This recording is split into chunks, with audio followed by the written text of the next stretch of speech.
È una manifestazione che ha già una sua storia, una sua dimensione internazionale, è un onore per Venezia ospitarla e è ancora più bello che venga fatto a Parco San Giuliano.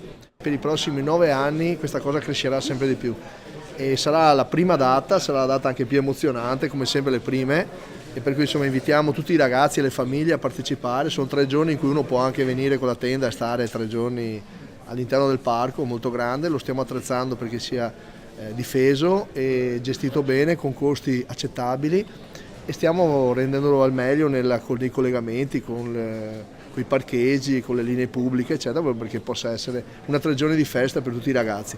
Città per i giovani. Organizzazioni e manifestazioni come questa rendono credibile il poter attrarre talenti per poi condurre le imprese industriali, le imprese economiche. La gara vera sarà quella di riuscire ad attrarre i talenti di tutto il mondo. Io posso far crescere i miei figli dove anche loro vorranno vivere e questo ci riappacifica col mondo, con New York, con Berlino, con le grandi esperienze di Londra.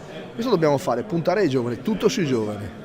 Finalmente anche l'Italia avrà una manifestazione nella città più bella poi del mondo. L'innovazione di questo festival sarà sicuramente l'aspetto turistico-culturale, nel senso che stiamo dando la possibilità ai giovani non solo di vedere dei concerti, ma di poter vivere un momento unico in una città unica. Turismo che attrae i giovani, che sarà il fulcro poi dello sviluppo e la manifestazione negli anni futuri.